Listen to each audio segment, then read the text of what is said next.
नमस्कार, मैं दुष्यंत विमल आप सभी का बुद्धा क्लासेस के ऑनलाइन प्लेटफॉर्म पर स्वागत करता हूं। मैं यहां आप लोगों के लिए लेके आया हूं ज्योमेट्री स्पेशल। इसमें हम ज्योमेट्री के बहुत सारे टॉपिक्स को पढ़ेंगे और ये हमारी classes SSC CGL, CHSL, UP TET, C TET, UPSI और भी अन्य एग्जाम्स में काम में आने वाले हैं। इसमें आज हम पढ़ने वाले हैं ट्रायंगल, और ट्रायंगल की बहुत सारी हम लोग प्रॉपर्टी पढ़ेंगे, प्रॉपर्टी ऑफ ट्रायंगल।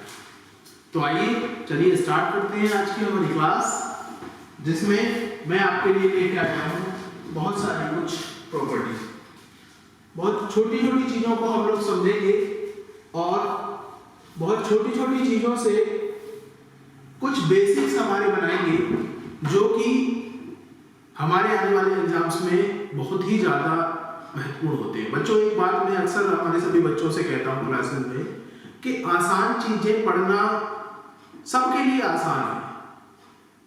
जो हम कभी कुछ ऐसी चीज़ों को कोशिश ही नहीं करेंगे, हम ज्योमेट्री को छोड़ देते हैं, एडवांस मैथ को जो पोर्शन होता है उसको छोड़ देते हैं, तो सिलेक्शन भी यही रुक जाता है। इसलिए मैं कुछ विशेष क्वेश्चनों के साथ ही आज की क्लास का स्टार्ट करूंगा, तो जो कि आपके लिए बहुत ही ज्यादा उपयोगी रहेंगे। आइए स्टार्ट करते हैं। तो जैसा कि आपने देखा हमारा जो टॉपिक है उसमें ट्रायंगल, और ट्रायंगल में मैं बहुत बेसिक से लेके चल रहा हूं। जिसको ट्रायंगल में जीरो भी पॉइंट कुछ भी जानकारी नहीं है वो भी ऐसे ऐसे क्वेश्चनों को कर जाएगा जो कि बड़े बड़े एग्जाम्स में आते हैं। चलिए सबसे पहले हम लोग देखते हैं आज पहली जो हमारी प्रॉपर्टी है ट्रायंगल की, वो है जैसा यहां देख रहे हैं आप, sum of two side is always greater than the third side. मतलब किसी भी त्रिभुज के किन्हीं दो भुजाओं का योग तीसरी भुजा से हमेशा अधिक होगा। कैसे? मान लीजिए कि हमारे पास ये एक त्रिभुज है,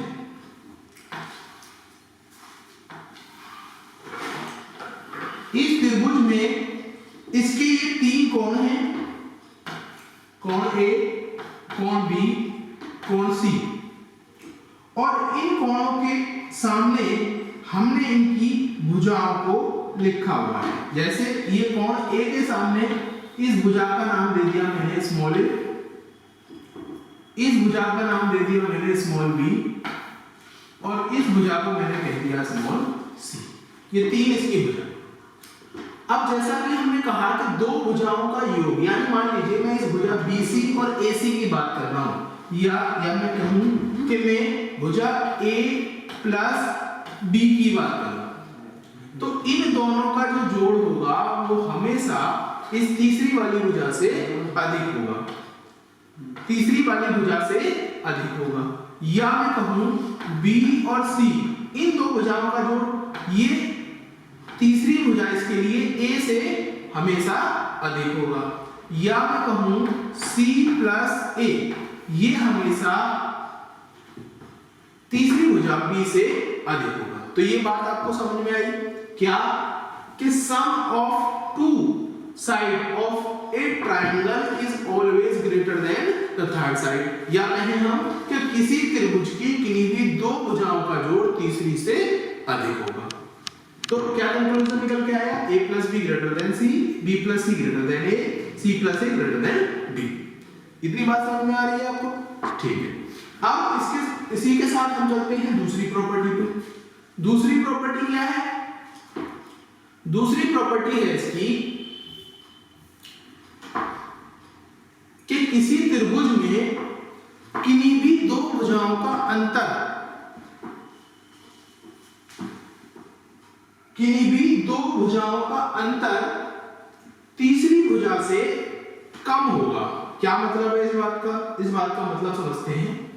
मान लीजिए मैंने एक ट्रायंगल बना लिया,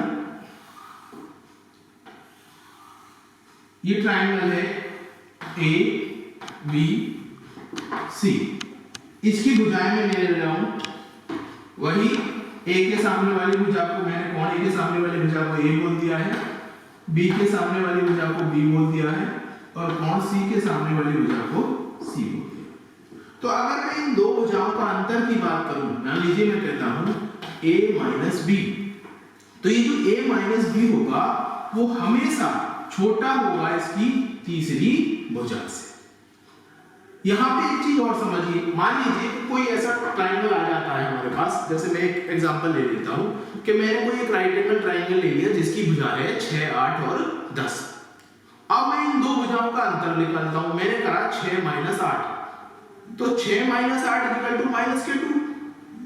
माइनस के 2 का मतलब होता है कि माइनस के 2 का मतलब होता है हमारी जो भुजा है वो नेगेटिव है, और जबकि भुजा नेगेटिव हो नहीं सकती, तो भुजा जब नेगेटिव नहीं हो सकती तो इसीलिए हम क्या करेंगे, इनका यहाँ पे मॉड ले लेंगे।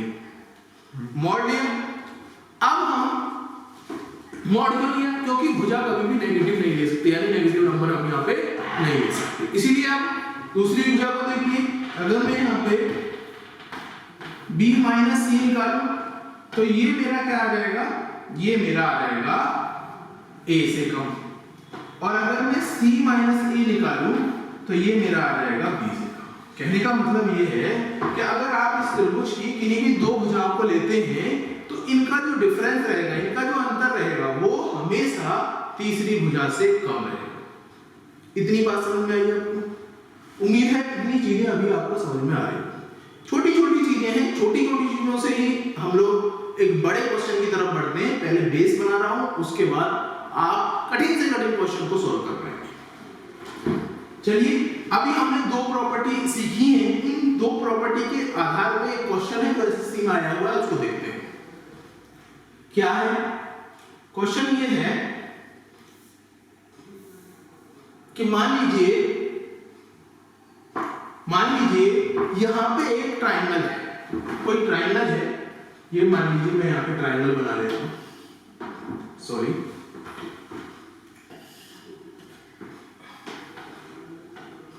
मैंने यहां पे कोई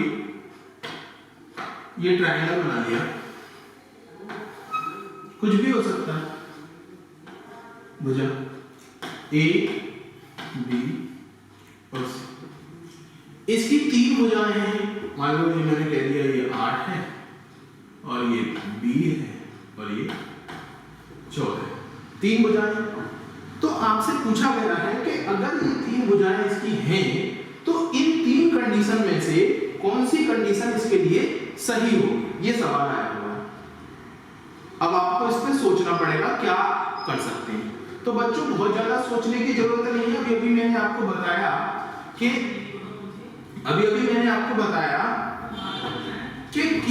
किसी भी त्रिभुज की दो भुजाओं का अंतर, यानी मान लो अंतर की बात करें हम, किसी भी त्रिभुज की दो भुजाओं का अंतर, जो नॉन भुजाएं हमारे पास कौन कौन सी है, एक 8 है, 14, यानी दो भुजाओं का अंतर, दो भुजाओं का जो अंतर है 14 माइनस 8, वो तीसरी भुजा से हमेशा कम होगा। तीसरी भुजा है कि इससे हमेशा कम होगा, और ये जो तीसरी भुजा है, और दूसरी बात मैंने कही क्या कि दो भुजाओं का जो जोड़ रहेगा वो हमेशा तीसरी भुजा से, ये जो जोड़ रहेगा ये हमेशा तीसरी भुजा से ज्यादा रहेगा। ये तो मैंने आपको बताया।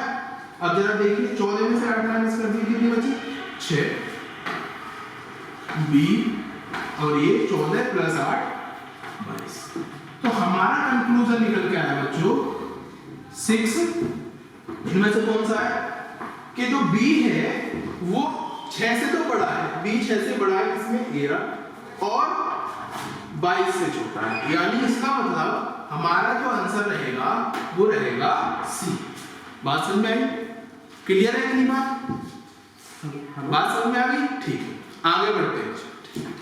इसको आप बहुत ध्यान से समझिए कि कोई भी ट्रायंगल इसी के बिहाफ पे आपको पता लगेगा कि किसी भी ट्रायंगल की कौन कौन सी, एक क्वेश्चन इस पे ये भी आ जाता है कि ये त्रिभुज बन सकता है या नहीं बन सकता। तो कोई भी त्रिभुज तभी बनेगा, जैसे मैं मान लीजिए एक एग्जांपल ले लेता हूं, मैंने एक एग्जांपल ले लिया कि कोई त्रिभुज है मेरे पास, और उस त्रिभुज की, मान लीजिए ये मेरे पास कोई त्रिभुज है और उस त्रिभुज की उस त्रिभुज की कोई 3 भुजाएं, मुझे नहीं पता क्या है कौन त्रिभुज है, मैं ऐसे ही रैंडमली ले रहा हूँ।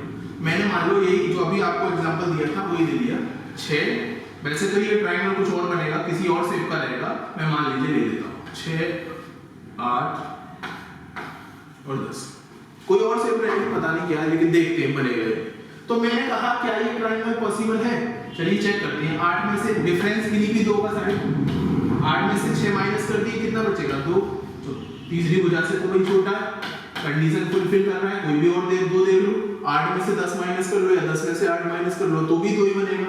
6 में से 10 में से 6 को माइनस कर लो 4 बचेगा तो भी वो 8 से छोटा है, यानी पहली कंडीशन तो ठीक है। और दूसरी देखते हैं, 6 और 8 14, 10 से ज्यादा है, ठीक है कंडीशन बनेगा त्रिभुज। 10 और 8 18, 6 से ज्यादा है बनेगा त्रिभुज। 10 और 6 16, 8 से ज्यादा है बनेगा त्रिभुज। इसका मतलब ये है कि ये त्रिभुज बिल्कुल बन जाएगा। अब कौन सा त्रिभुज रहेगा वो एक बात की बात है। चलिए अपने कंटेंट में आते हैं, आगे देखते हैं। तो हमने यहाँ पे ये अपना 2 प्रॉपर्टी को यहाँ पे सीख लिया। अब हम बात करते हैं हमारी नेक्स्ट प्रॉपर्टी। नेक्स्ट प्रॉपर्टी क्या है? नेक्स्ट प्रॉपर्टी है हमारी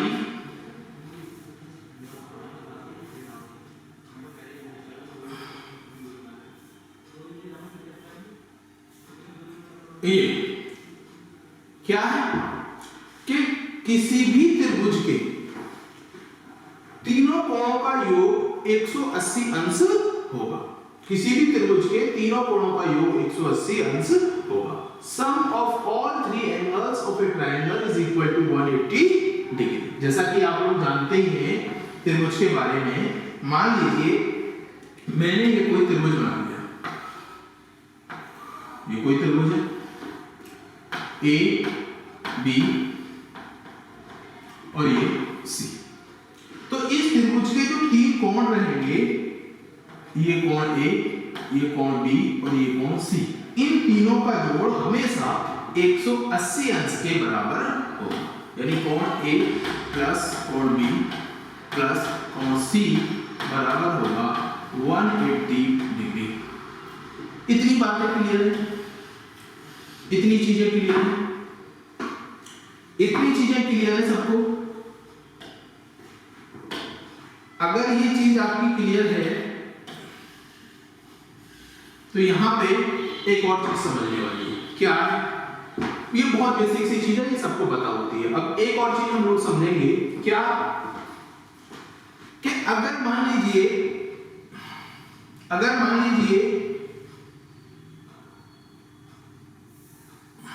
यहां पे मैं कोई त्रिभुज लेता हूं, यहां बहुत इंपॉर्टेंट चीज है ये, एक और हमारा नई वो है प्रॉपर्टी इसकी त्रिभुज की।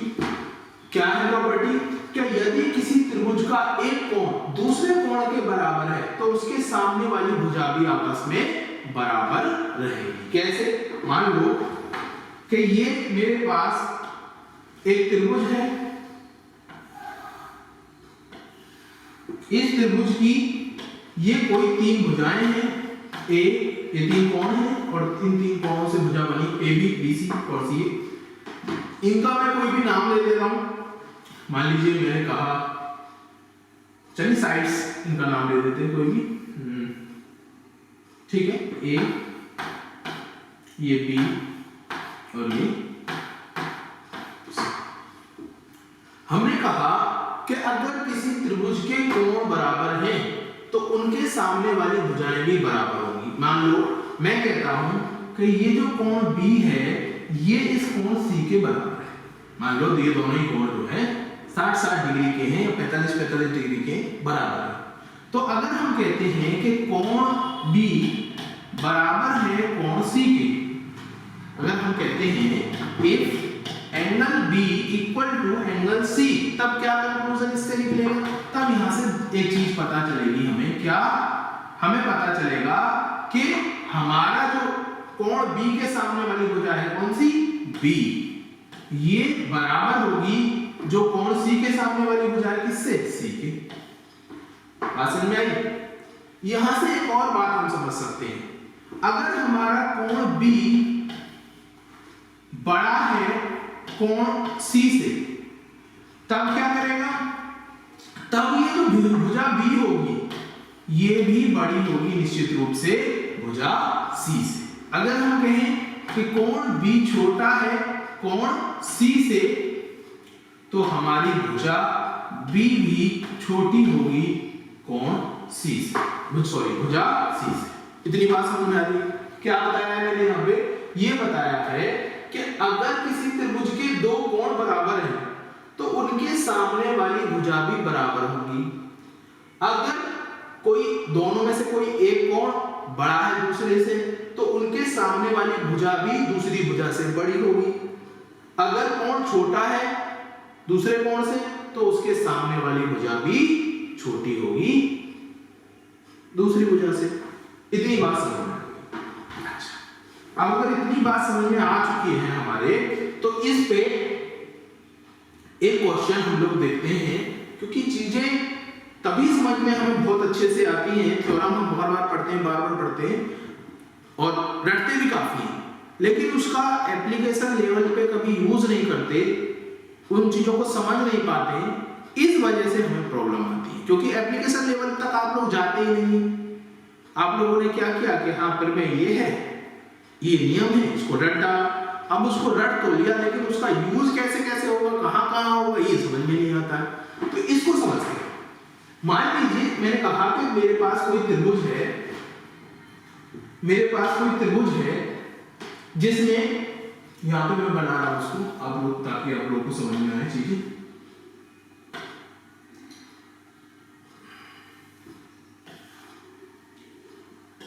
यहां पे मैं बना रहा हूं उसको ताकि कुछ चीजें बेहतर तरीके से समझ में आए। ये एक त्रिभुज है, इस त्रिभुज में ये इसके तीन कोण, जिसमें कहा गया है कि ये जो एंगल ए है ये वाला और एंगल बी, ये इन दोनों का जोड़ है 145 डिग्री, और 2 एंगल बी यानी एंगल बी का 2 गुना plus angle C is equal to है 180 डिग्री। तो इन चार में से कौन सी कंडीशन होगी? ये एसएससी का कई बार पूछा हुआ क्वेश्चन है। चलिए आज इसको अच्छे से समझते हैं। क्या है? सबसे पहले हमने देखा कि हमारे पास ये दो रिजल्ट है जो कि उसने हमें दे रखे हैं, अब इसी से हमें कुछ करना पड़ेगा। क्या कर सकते हैं? तो हमें पता है बच्चों कि 180 डिग्री, और भी हमने एक प्रॉपर्टी पढ़ी थी क्या, कि त्रिभुज के तीनों कोणों का जोड़ 180 अंश होता है। यानी ये 180 अंश जो है हमारा, दो कोण B प्लस कोण C बराबर, इस 180 अंश को मैं ये भी कह सकता हूँ कोण A प्लस कोण B प्लस कोण C। सिंपली ये चीज को मैं कह सकता हूँ, ये कोण C से कैंसिल आउट हो गया। कोण B को मैंने इधर ट्रांसफर कर लिया, 2 कोण B माइनस कोण B इज इक्वल टू कोण A एंगल A। इसमें से इसको माइनस कर दो, दो में से एक गया तो ये आ गया B बराबर एंगल A। यहां से दो बातें पता चली कि क्या, कि भाई कोण A और कोण B तो आपस में बराबर है, और हमें कोण A और B दोनों का जोड़ दे रखा है 145। तो मेरे भाई एक बात समझो कि हमारे पास दो संख्याओं का जोड़ 10 है और दोनों आपस में बराबर है, तो वो कितनी हो जाएंगी? भाग लगा दो ना 10 में भाग लगा दिया 2 का, क्योंकि 2 ही संख्या है, तो 5 बची। ऐसे यहाँ पे कर ले, तो ये हो गया 145 में अगर आप 2 से भाग लगा लोगे तो 2 सत्ते 14, 2 दूनी 4, ये आ गया 72.5। यानी ये एंगल भी हमारे पास है 72.5 और ये भी हमारे पास है 72.5। 145 दोनों का सम हो गया। त्रिभुज के तीनों कोणों का जोड़ 180 होता है, तो भाई 145 हमारा पता है इन दोनों का हो गया। 180 में से 145 माइनस कर दो तो ये आ गया 35 ही आएगा ना? आप बिल्कुल ही आएगा। अब इससे क्या पता चलता है? हमें तो कुछ नहीं पता चल रहा है, यहाँ से हमें तो कुछ पता नहीं चल रहा। तो सबसे पहले देखो रिलेशन पूछा किसने जा रहा है? पूछा जा रहा है AC और AB। AC कहाँ है? AC ये रहा, यानी कोण B के सामने वाली भुजा। AC है कोण B के सामने वाली भुजा, और दूसरा क्या है? AB। AB कहाँ है? AB है कोण AB है हमारी ये कोण सी के सामने वाली भुजा। तो बच्चों अभी अभी मैंने बताया था कि जिस कोण का मान ज्यादा होगा उसके सामने वाली भुजा का मान भी ज्यादा होगा। यानी जो बी के सामने वाली भुजा है ए सी, बताया था, और सी के सामने वाली भुजा है ए बी, इनमें से कौन सी बड़ी होगी? कौन सी बड़ी होगी? अभी अभी बताया कि भाई जिस कोण का मान ज्यादा उसके सामने वाली भुजा ज्यादा, यानी कौन सी एसी भुजा जो है ज्यादा हो जाएगी किससे? एबी से। एसी भुजा ज्यादा हो जाएगी किससे? एबी से। अब AC ग्रेटर देन AB देख लो किस में आ रहा है? AC ग्रेटर देन AB, पहला ये ऑप्शन है, मार दो, खत्म। ये हमारा इस क्वेश्चन का इजीली हमने सॉल्यूशन कर लिया। बातें समझ में आ रही है? लास्ट हम प्रॉपर्टी ले रहे हैं, हमारी लास्ट प्रॉपर्टी ले रहे हैं हम लोग, क्या है आज की क्लास की? इसको थोड़ा सा ध्यान से समझिएगा क्योंकि इस पे हमारी नेक्स्ट क्लास डिपेंड करेगी। क्या है? The exterior angle of a triangle is equal to sum of its two interior opposite angle. मतलब क्या है इस बात का? हिंदी में समझे तो त्रिभुज के बाह्य कोण का मान उसके अंतः विपरीत कोणों के योग के बराबर होता है। कैसे कैसे होता है देखते हैं। मान लीजिए ये मैंने कोई त्रिभुज बनाया, इसमें इसका एंगल ये A है, ये B है और ये C है। अब मैंने क्या किया, इस C को आगे बढ़ा दिया। जब इस C को आगे बढ़ाया, मान लीजिए मैंने बिंदु D तक आगे बढ़ाया, तो ये जो मेरा एंगल बना है ये कोण, इसको बोलते हैं बाह्य कोण, एक्सटीरियर एंगल। क्या बोलते हैं? बाह्य कोण, एक्सटीरियर एंगल। क्या बोलते हैं? Exterior angle, exterior angle. इसका क्या मतलब होता है? ये जो बाह्य कोण है वो इसके, ये जो अंदर वाला कोण, ये बिल्कुल एडजेसेंट, ये बाह्य कोण है तो इसका एडजेसेंट है कोण ये, कोण C, यानी इसका आंतरिक कोण। और आंतरिक कोण के विपरीत कोणों के योग के बराबर होता है। यानी इसके विपरीत में कौन आ सकते हैं? एक ये आ सकता है, एक ये आ सकता है, तो कोई एंगल है ही। तो हम यहाँ कह सकते हैं कि कोण A प्लस कोण B जो होगा वो हमारा हमेशा कोण C यहाँ से जो बना हुआ है, मैं इसको अब डायरेक्टली लिख सकते हैं कोण D। वैसे तो इसका नाम C से क्या आएगा, तो इसको ऐसे भी कह सकते हैं, या फिर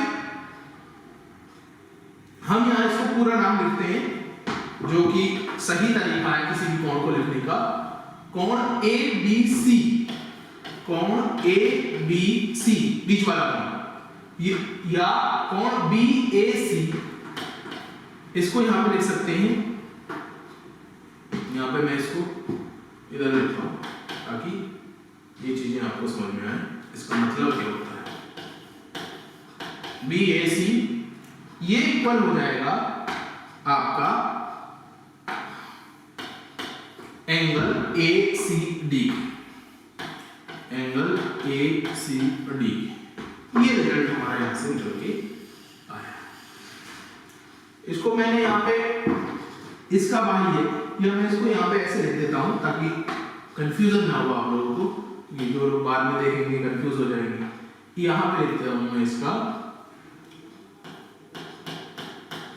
एक्सटीरियर एंगल ऑफ C, है ना, एक्सटीरियर एंगल यहाँ पे लिख दिया। कैसे? देखो इस A को बीच में रखना था, जो भी हम एंगल निकालते हैं उसको बीच में रखना है।